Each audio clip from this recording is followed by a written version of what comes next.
Buongiorno e benvenuti ad un'altra puntata della nostra rubrica dedicata ai regimi di qualità del settore olivicolo in Basilicata. Questa attività è realizzata con i fondi del PSR Basilicata 2014-20 sotto misura 3.2. Il regolamento dell'Unione Europea 1151 del 2012 istituisce i regimi di qualità che costituiscono la base per l'identificazione e la protezione di nomi e indicazioni che designano prodotti agricoli con delle particolari caratteristiche che ne conferiscono un valore aggiunto oppure con delle proprietà particolari che appunto sempre attribuiscono valore aggiunto, però in virtù di particolari metodi di produzione, di trasformazione oppure in virtù delle proprietà del territorio di produzione e commercializzazione.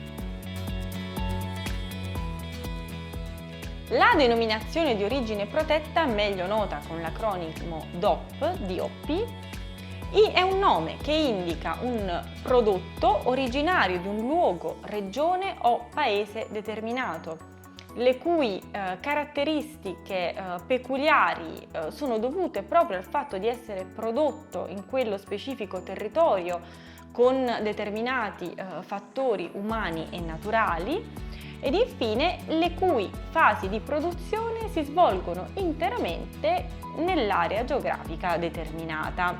I prodotti a denominazione di origine protetta sono realizzati seguendo le regole di un disciplinare di produzione. Il rispetto di queste regole viene garantito da un organismo di controllo indipendente. L'indicazione geografica protetta, meglio nota con l'acronimo IGP, è un nome che indica un prodotto realizzato in una determinata luogo, regione o paese, di cui almeno una caratteristica è riconducibile proprio al fatto di essere realizzata in quella specifica area geografica e di cui almeno due delle sue fasi produttive sono realizzate in quella area a indicazione geografica protetta. I prodotti IGP sono realizzati in conformità alle norme stabilite dal disciplinare di produzione ed il rispetto di tali norme è garantito da un organismo di controllo indipendente.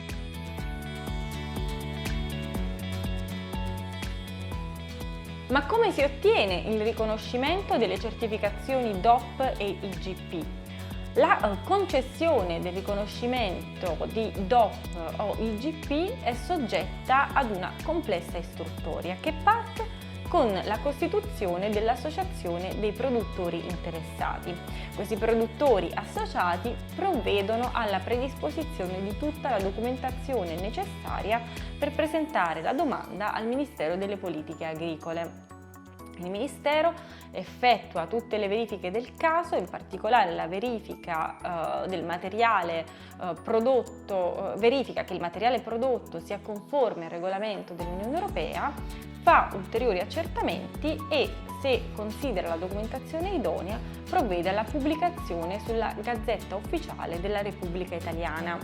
Si attendono quindi 30 giorni per eventuali opposizioni. Passati questi 30 giorni, la documentazione passa all'Unione Europea, che a sua volta provvede a verificarne la conformità con i propri regolamenti e, se appunto sempre la documentazione idonea, viene pubblicata la proposta di disciplinare sulla Gazzetta Ufficiale Europea.